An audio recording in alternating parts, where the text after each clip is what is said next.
Hi, I'm here with Blue Bodhi. Welcome to Trap Souls Podcast. So how you doing? Do I call you Blue? Do I call you Bodhi? Do I call you Blue Bodhi? You can call me whatever. Like half the people say Bodhi, half the people say Blue. Some people Okay. just don't even go that far. They say B. All right. We'll wing it. We'll see how it goes. Blue and I, funny story, I reached out to her like 4 months ago saying, hey, because someone told me you have to have Blue Bodhi on. She was awesome. Honestly, I knew nothing about you. I'm not going to lie. I'm like, all right, I'll check her out, check your website. I'm like, heck yeah, I want her on. Sent a message, got nothing back. Then 2 months later, someone's like, hey, Blue wants to do some podcasts. I told her she should come on your show. I'm like, I tried. Like, I don't know what to do. Like, and it happened. And that's all that matters, that we're here tonight and we're going to talk about what is going on. So I'll just say that the people that were helping me answer messages are no longer helping me answer messages. So there's that. I mean, it happens. You have a lot of followers. I'm sure you get a lot of emails, and it's very hard to go through everything. And I'm sure it's like, next, you know. It's insane. Like, it's a full-time job on its own. Like, it's insane the number of messages that come in every day. So yeah, I mean, I don't have a huge following, but it takes me a long time to answer emails and try to get it out there. So I can't imagine what you're doing right now. I mean, I drink a lot of caffeine, a lot of coffee, and energy drinks. That's what happens right there. I'm like guiltily looking over at 4 drinks I have sitting next to me. So there's that. This is going to be like an educational / fun podcast because you do a lot of stuff. I have no idea what the heck you do. I don't know what I do. It's okay. I'm into the paranormal, but when you start digging deep into it, it gets pretty ridiculous. Now, your certificates, I'm not even going to list, okay? Because I actually have Bodhi certificates, too many. That's what my notes say. So if you want to know what all of her certificate is, go to her website and find. I mean, there's a list this long. It's impressive. But we'll go straight out. I mean, we're not going to get to whatever you do right now, but paranormal wise, that's why we're here. Yes. Like, when did it start? Did it start after your 2 near-death experiences, or was it a little before? Oh no, I totally blame my parents. So my parents have always loved the paranormal, and I don't know if you've ever heard of Eureka Springs, Arkansas, but that is one of the coolest, like, paranormal, like the whole town embraces it. And there's a hotel there called the Crescent Hotel, and it's one of my favorite places on earth. I have been going there for 40 years, which makes me feel old as hell, but actually over 40 years, because I was 8 the first time I went there and I'm 49. So when my parents got married there, like, we had a cabin close and we would go and ghost hunt, because you can walk around, and we've had a ton of experiences there. And then growing up in Denver, I grew up in a town called Westminster, which is right next to Boulder. And so, like, we would be at the Stanley and we would go to all of these crazy places. And so my parents kind of instilled that love of, like, ghosts and the paranormal, and, it's not scary. It's something to be, and I don't want to say admired, but enjoyed. There we go. So we looked at it like that. And I was taught that the paranormal isn't scary. Like, I was taught that it's just people that are bored that want to talk because nobody talks to them anymore, Yeah. So, I have literally been doing it almost my entire life since I was 7 or 8 years old. So that's fine. I mean, I'm 19 years in, and 49 is not bad because that's how old I am too. So right on. It's not bad. Not bad. Again, age is just a number to me anyway. So are you born in 76 or 77? 76. Okay, so you're a fire dragon as well. I got you. Yep. I got a dragon on my shoulder here. No shit. Same right here. On your left? On my right. It's on my right shoulder. I drew it. It has like an earth and my kids, their eye colors in it. Awesome. Yeah, I've got a big one that goes all the way down my arm too. I was like, I'm not going to be that basic white girl with skulls and dragons, and I have both. So here we are. Here we are. So then you had, was it meningitis when you were 19? Mm-hmm. Back to 100% do not recommend. 0 out of 10 stars. I don't think everybody's going out there saying, "Hey, I want meningitis," but yeah, Yeah. two near-death experiences. So one did that.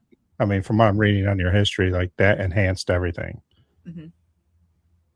So So I already had a little bit of synesthesia. I used to play the trumpet. I played jazz, and I was the super band nerd, you know. Um, but I didn't. It's hard to explain it. It sounds crazy.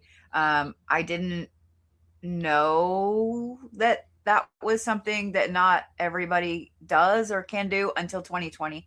But I joke that the meningitis like fixed my brain, if that makes sense. Like it really made the synesthesia and stuff more.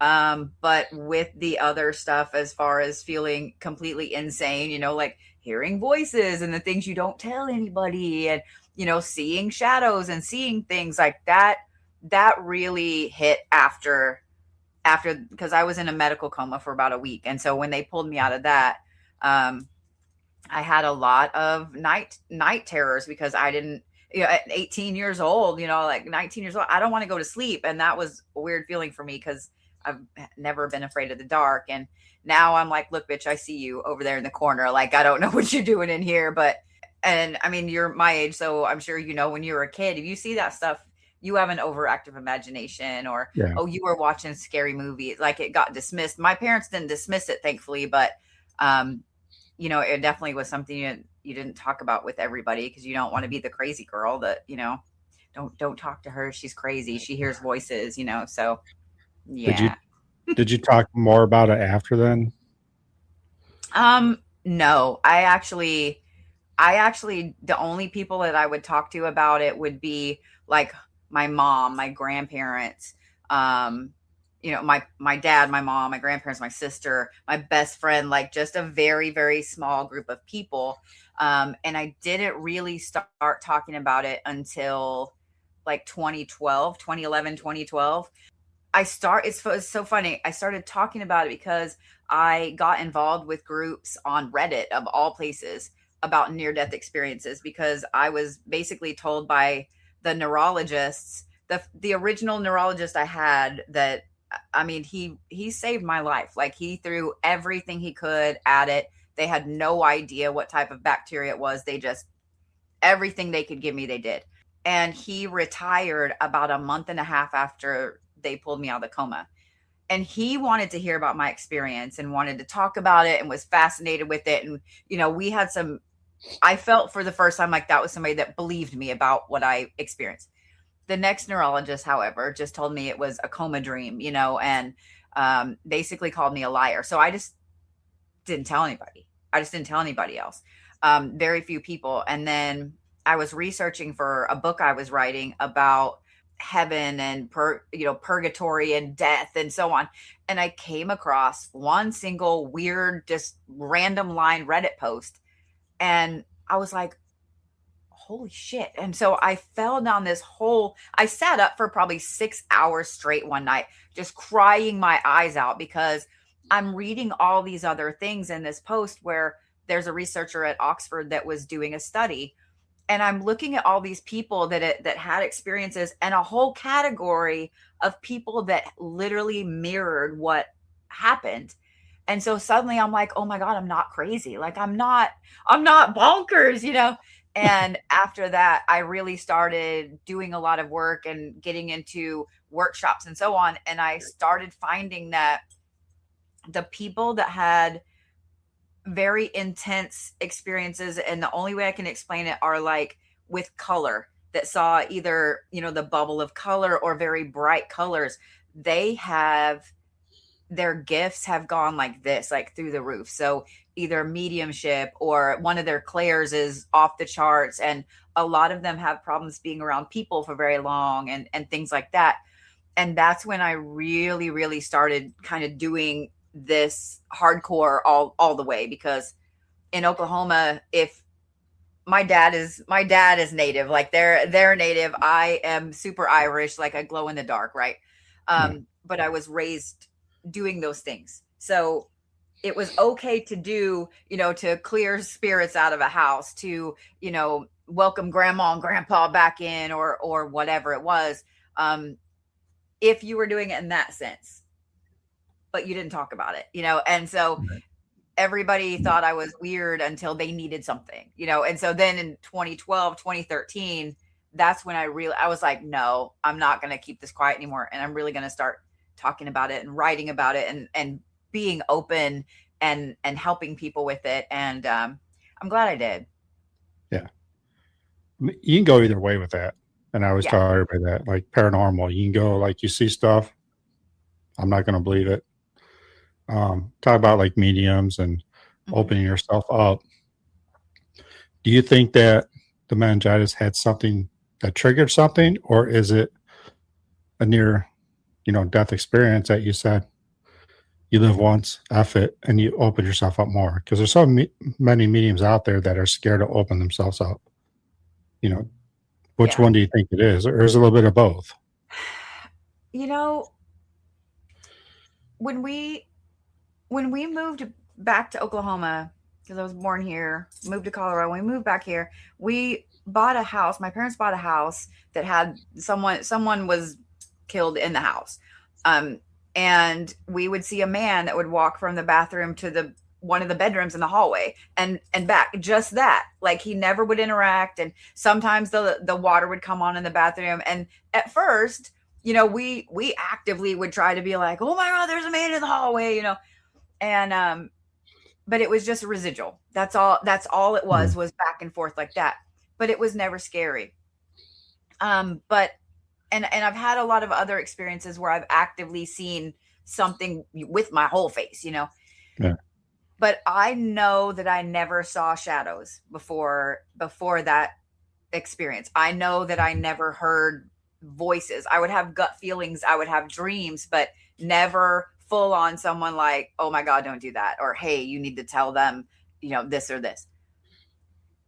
I don't know if I would credit it to the brain damage, to the near death experience. I don't know, because I would think both of those would play a heavy part in that, like scientifically with the brain, and then Yeah. the near death experience and so on with the spiritual side of it. But I know a lot of people that really, since 2020, 2019, 2020, with COVID and losing people, a lot of people really quickly, um, they are worried, like their gifts have suddenly gone through the roof, and they are worried about opening that up. And so one of the things I try to do is help people, like, hey, like, don't, you can't be scared of it, because it ain't going away. Like, it's Yeah. not going away. You can't be scared of it. But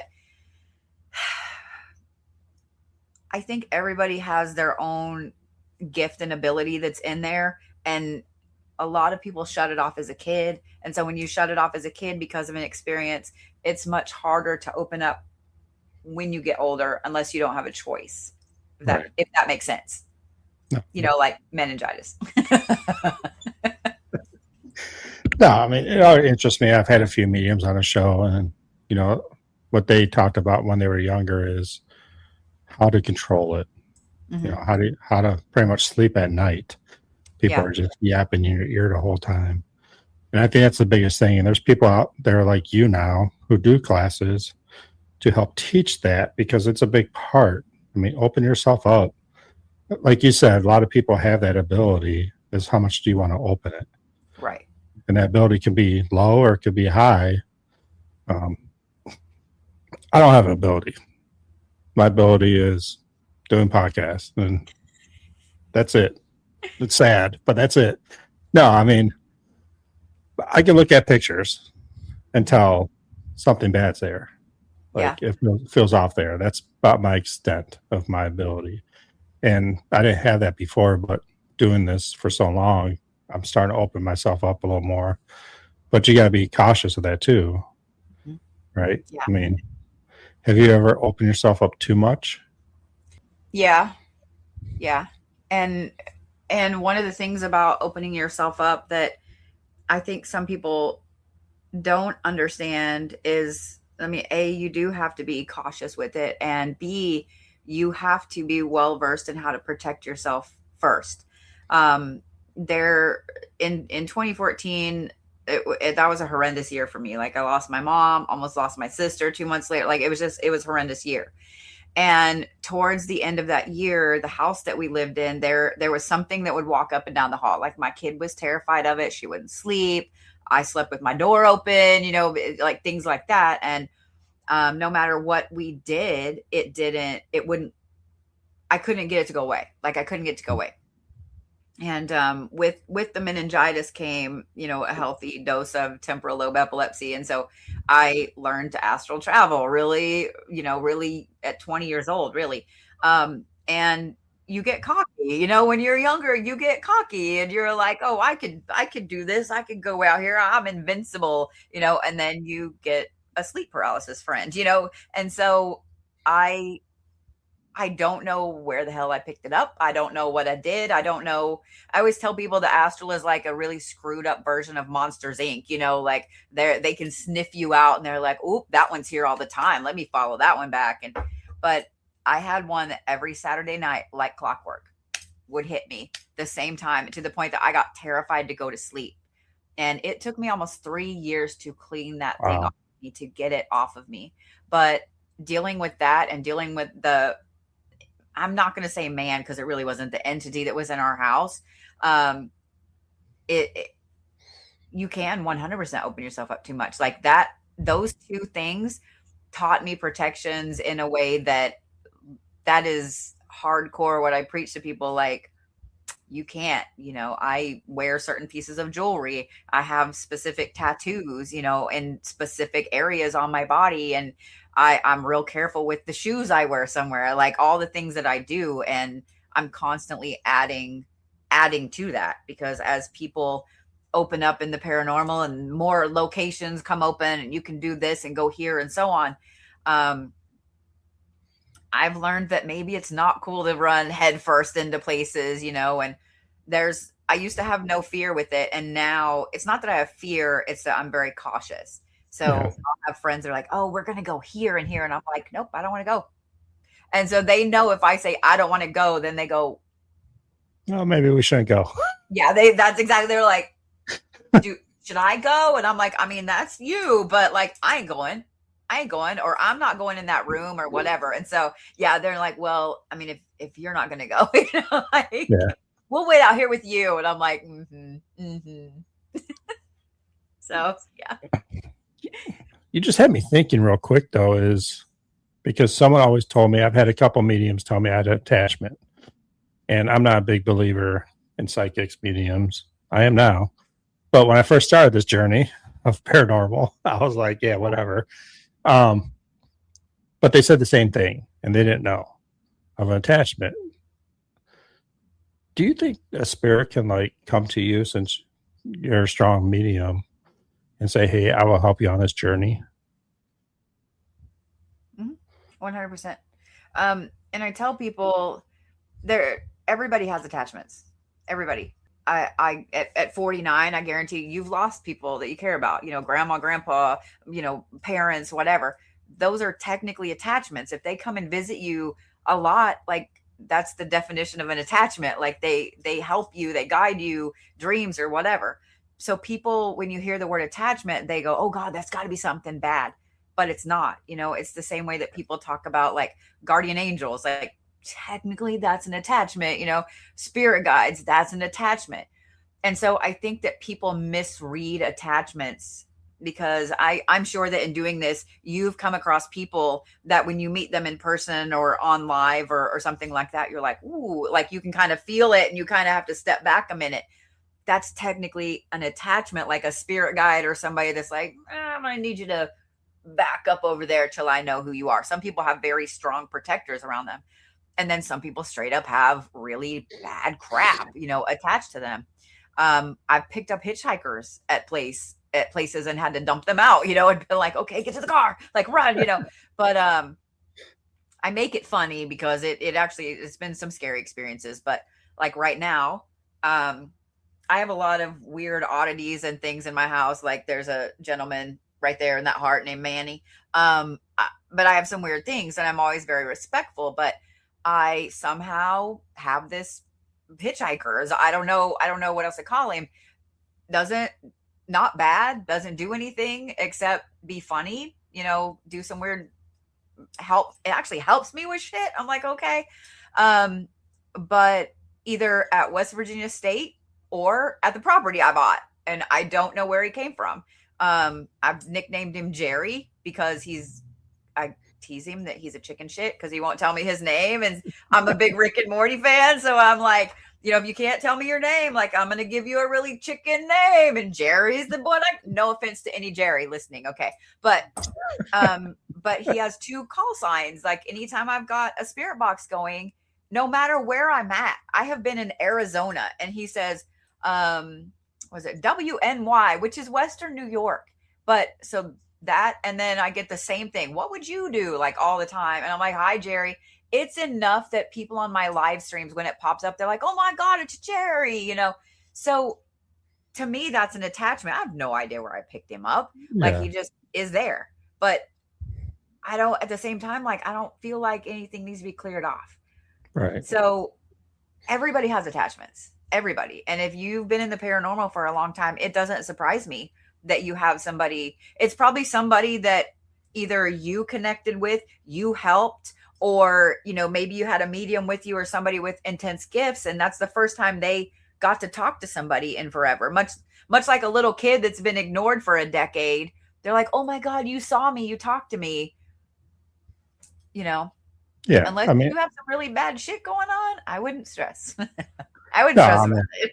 I'm not stressing. I mean, I was always a big believer because people are like, I have attachment, back in the day when I started this was like, I know what my mom would tell me.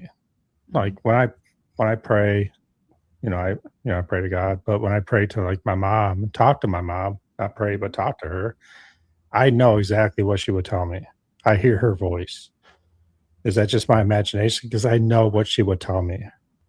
Straight up, like if I need help, like, hey mom, like I'm stuck here, she'd be like, shut up. She'd probably kick me in the ass, and that's what she'd do. I mean, the attachment people I'll say I have is my grandfather, which was my mentor.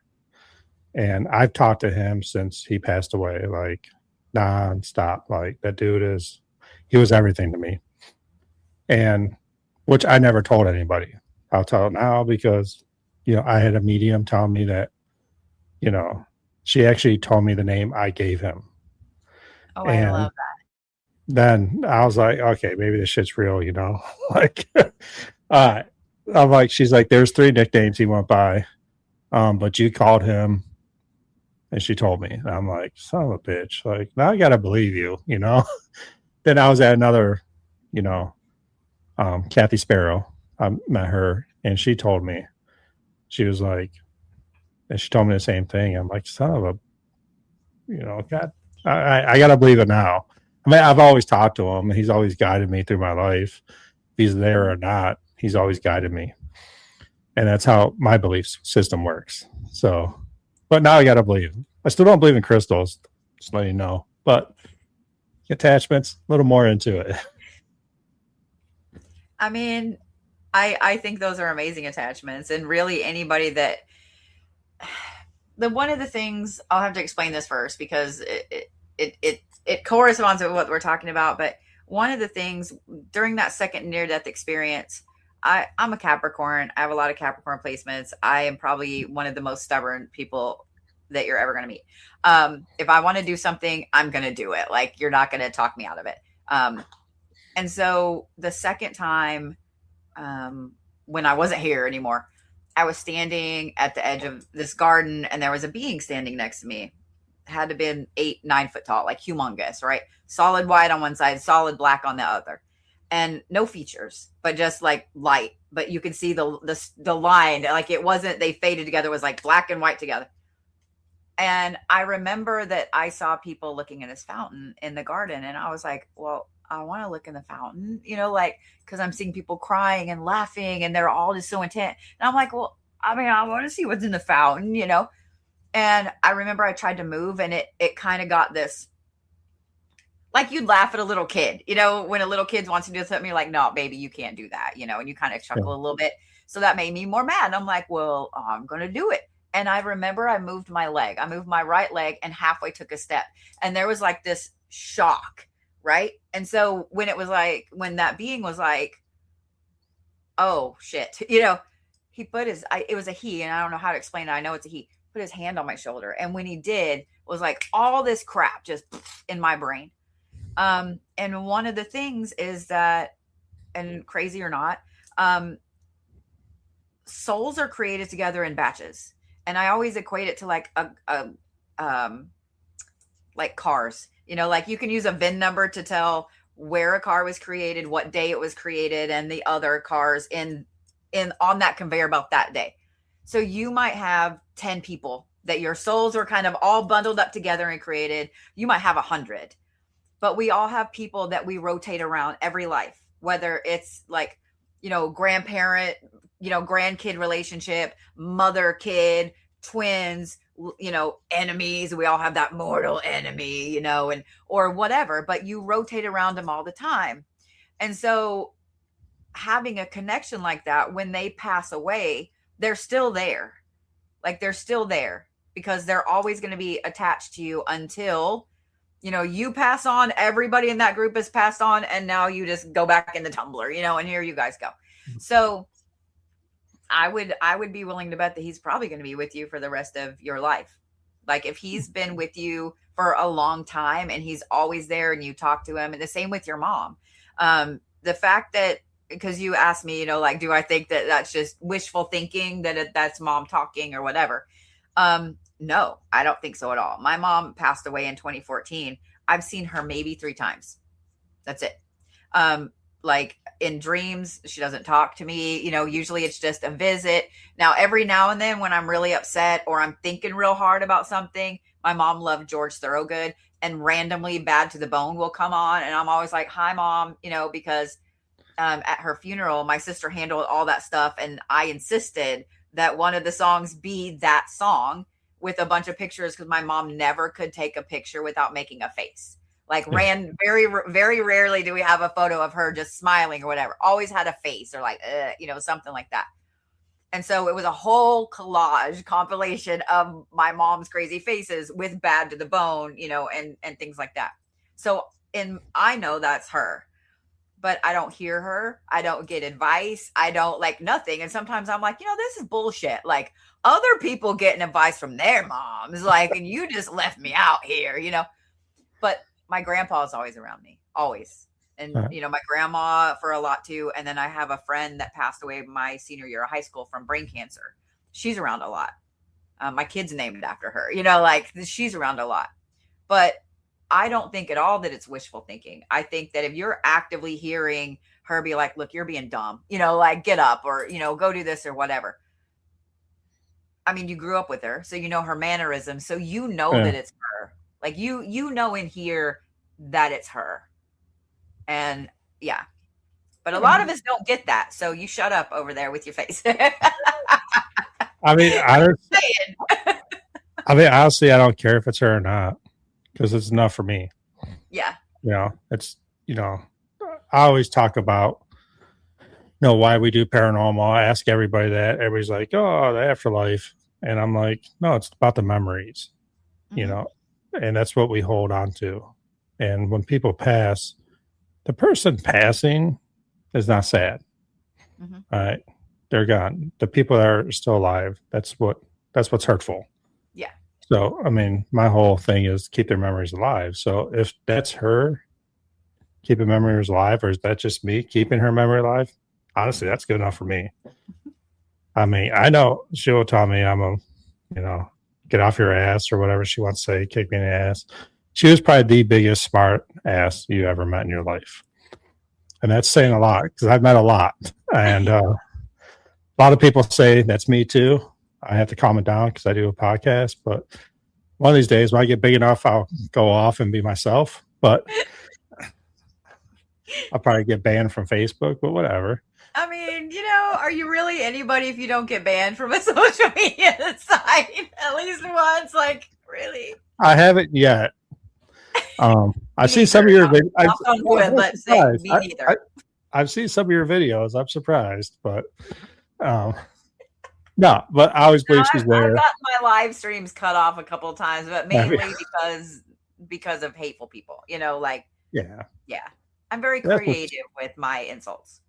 Especially like TikTok, it takes one person to say something, and they Mhm. just like, okay, cut Yeah, off. I'm like, really, dude? That's why I yeah, don't do TikTok. yeah, and it's Uh, it's getting worse and worse. Like I'm pushing everybody over to YouTube. Like it, yeah, that's a whole other monster to talk about. Yeah, yeah, social media sucks, but it it's all does, right. and at the same time, It doesn't. like I told people when Facebook really blew up back in however many ever ago, I was like, it's gonna be a necessary evil, and if you don't embrace it, like you're gonna be left in the dust. And so, yeah, yeah, Yeah, I mean, it's I can say social media sucks, but it's actually connected to me a lot of people in the paranormal world mhm, too. So it's great. The positives outweigh the negatives right now. So I I would keep agree. doing it. I would Keep agree. doing it.